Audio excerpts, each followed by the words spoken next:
राजा परीक्षित सुदामा चरित्र के आरंभ के समय सुखदेव जी से कहते हैं कि कृष्ण कथा को सुनते हुए मेरे को तृप्ति नहीं हो रही है। राजा परीक्षित सुदामा चरित्र के आरंभ के समय सुखदेव जी से कहते हैं कि कथा आप मेरे को सुनाते जाओ, मैं सुनता रहूं, बस यही मेरी इच्छा है। निरंतर प्रभु की कथा में सुनता रहूं। देखिए वही वाणी धन्य है जो भगवान का गुण वर्णन करती है, वही हाथ सच्चा है जो भगवान की सेवा करता है, वही मन सच्चा मन है जो स्थावर जंगम सभी में सर्वव्याप्त भगवान का स्मरण करता है, दर्शन करता है। वही कान सच्चे कान है जो भगवान की कथा सुनते हैं। जो कान भगवान की कथा श्रवण करते हैं वे सच्चे कान है। वही चरण सच्चे चरण है जो भगवान के लिए जाते हैं, भगवान के मंदिर के लिए जाते हैं, भगवान के दर्शन करने के लिए जाते हैं, तीर्थ यात्रा करने के लिए जाते हैं। वही आंखें सच्ची आंखें हैं जो भगवान का दर्शन करते हैं।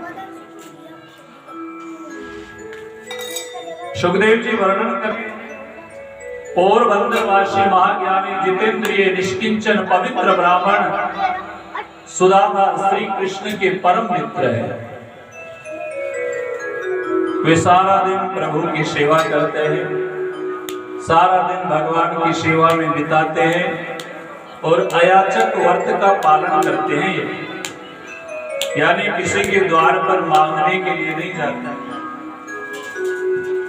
भगवान की उसको घर पर दे जाए उसी से अपना जीवन निर्वाह करते हैं, और नहीं आए तो बस ऐसे बैठे रहते, बाकी किसी के द्वार पर मांगने के लिए सुदामा नहीं जाते। कोई उनके घर दे जाए तो उससे अपना जीवन चला लेते, खा लेते हैं, भोजन कर लेते हैं, और नहीं कोई देने के लिए आता तो बैठे बैठे कृष्ण कृष्ण कृष्ण कृष्ण का जप करते रहते। ज्ञान का फल धन कमाना या प्रतिष्ठा कमाना, ये ज्ञान का फल नहीं है। ज्ञान का फल है परमात्मा से मिलन। जिसको ज्ञान हो जाए वह भगवान से मिले, तभी उसका ज्ञान सफल है। विद्या का उपयोग केवल अर्थोपार्जन के लिए नहीं, विद्या का उपयोग भगवान को पाने के लिए करें। सुदामा अपनी विद्या का उपयोग भोग के लिए नहीं, भगवान के लिए करते हैं। सुदामा के घर गरीबी थी, दिन रात कृष्ण का ही भजन करते रहते, कोई काम काज करने नहीं जाते थे, बैठे बैठे कृष्ण कृष्ण गाते रहते, तो धन कहां से आए। गरीब सुदामा हो गए, इतनी गरीबी आ गई सुदामा के घर कि खाने के लिए उनके पास में अन्न नहीं है। कई बार तो खुद को भूखा ही रहना पड़ता।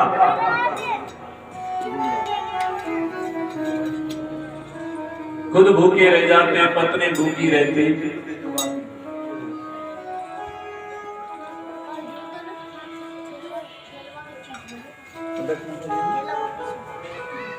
सुदामा की पत्नी है सुशीला, जैसा उसका नाम है वैसा ही उसके अंदर गुण है।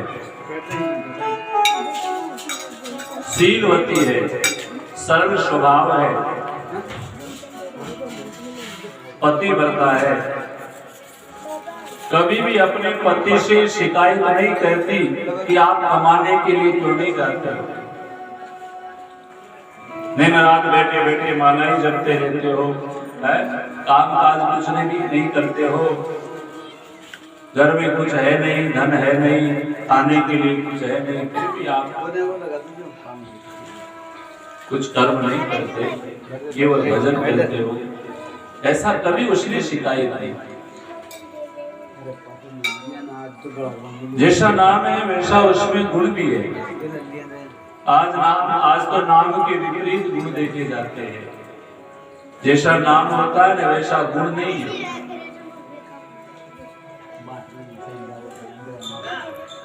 नाम है शांति और घर में करती क्रांति है।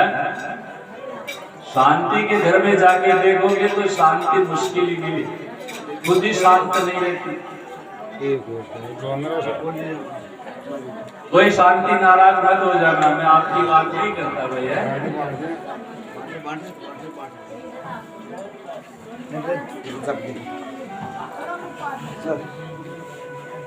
नाम है गंगा और उड़ते करते दंगा।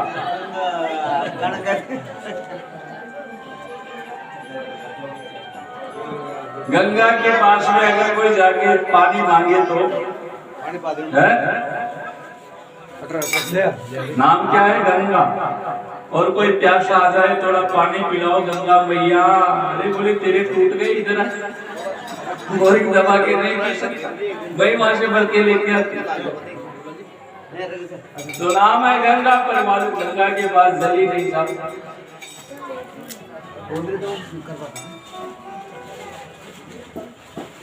तो जिसका जैसा नाम है ना उस प्रकार से उसको रहना चाहिए, वैसे गुण उसके अंदर आने चाहिए।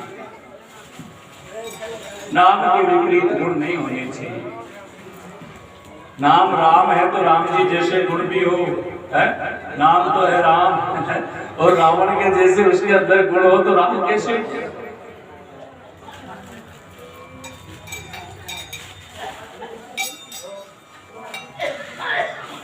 जैसा नाम है सुशीला का वैसा ही उसके अंदर गुण है। शीलवती है, पतिव्रता, सरल स्वभाव है, कभी कोई शिकायत नहीं करती।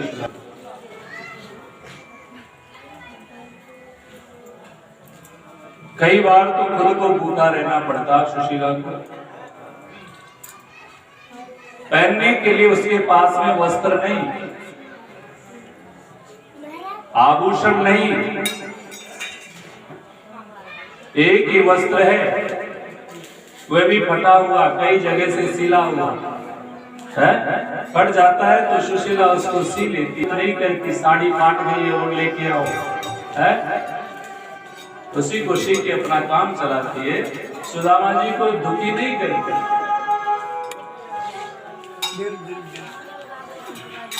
खाने के लिए अन्न नहीं है उनके पास, पीने के लिए दूध नहीं है। एक बार सुदामा जी के बच्चों ने कई पड़ोस में बच्चों को दूध पीते हुए देखा तो सुशीला से मांगने लगे, हमको भी हम भी दूध पिएंगे माँ। सुशीला कहां से दूध पिला? व्यवस्था ही नहीं उनके पास।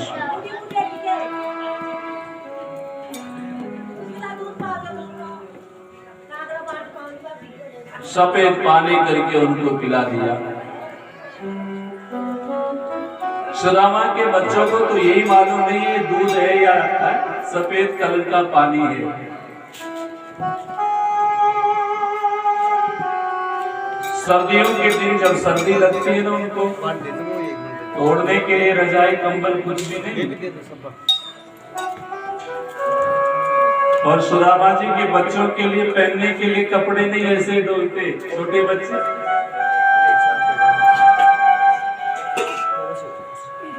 सर्दियों में क्या करती सुशीला बच्चों के लिए? जब सर्दी लगती ना तो सुशीला क्या करती है? भस्म, सुदामा जी हवन करते थे ना, भस्म थी ना, उसके सारे शरीर में लगा देती। भस्म लगाने से सर्दी नहीं लगती है। सो जाते ऊपर भस्म डाल देती थोड़ी थोड़ी है, सो जाओ बेटा यही रह जाइए। इतनी गरीबी थी उसके साथ, फिर भी कभी शिकायत नहीं की। और जो कुटिया है ना उनकी कुटिया, जब बरसात के दिन वर्षा आती है ना तो छुपने के लिए जगह नहीं, ऊपर से पानी उसके ऊपर ही पड़ता है। रात को बरसात आ जाए तो सो नहीं सकते बेचारे, ऐसी गरीबी उनके पास है। रहने के लिए कुटिया भी तो ढंग की नहीं है सुदामा के पास।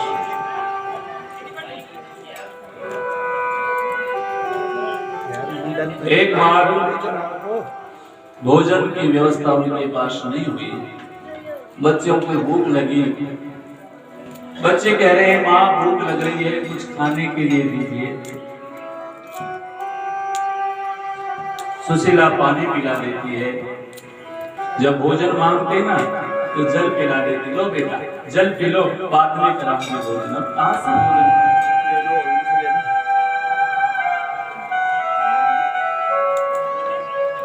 फिर भोजन मांगते, माँ भूख लग रही है भोजन, फिर जल पिला देते। रात भर हो गई ऐसे ही जल पिलाते पिलाते, खुद भी भूखी, बच्चे भी भूखे।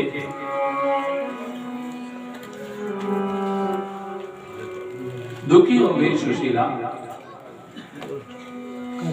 एक बार अपने पति से कहने लगी, स्वामी मेरे से मेरे बच्चों की दुर्दशा देखी नहीं जा रही है,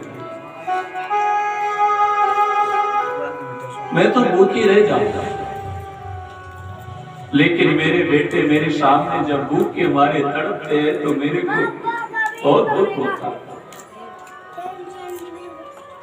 सारी टोली बच्चे भूख के मारे तड़प रहे हैं, खाने के लिए एक चावल का दाना नहीं हमारे घर। बार बार बच्चे जब भोजन मांगते मैं उनको जल पिलाती, अब जल कितना पिलाऊंगी? भाई जल पीने से तो प्यास शांत होती है, भूख कैसे शांत हो? मेरे से देखा नहीं जाता बच्चों की दशा। आप रोज कथा सुनाते हो, सुदामा जी का नियम है, रोज बैठ कर के भगवान की कथा सुनाते हैं। सुशीला बैठी बैठी सुनती रहती। आप कथा में कहते हो कि कृष्ण आपके परम सखा है, वो आपके मित्र है। आप कथा में ये भी सुनाते हैं कि वे बिना किसी को मित्र को दिए बिना पहले खुद नहीं खाता था। कृष्ण जब चोरी भी करते तो पहले अपने मित्रों को माकर खिलाते हैं, जो बचता उसके सबके बाद में स्वयं खाते। पहले बालकों को सखाओं को खिलाते, उसके बाद में खुद खाते। चोरी भी आप कहते हो चोरी उन्होंने की सखाओं के लिए।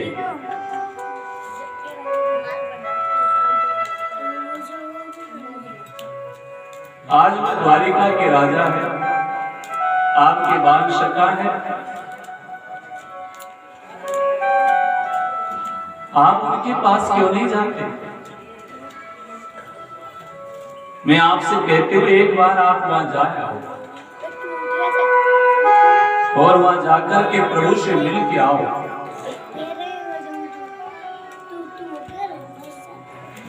सुदामा कहते मैं तो रोज आंख बंद करके जैसे ध्यान करता हूं, मेरे को रोज दर्शन देते हैं, जाने की क्या जरूरत है? ये तो आप मन से दर्शन करते हो, कभी आप प्रत्यक्ष में दर्शन कीजिए ना। एक बार खुद जाकर के मिलो, उसका आनंद अलग है। मन से तो आप मिल लेते, एक बार स्वयं जाकर के मिलिए। वह राजा है तो हमारे बच्चों के कुछ दिन तो सही निकले।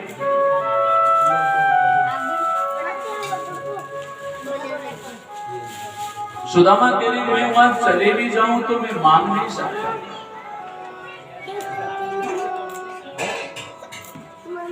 मेरा नियम है भगवान से भी मैं मांगूंगा नहीं।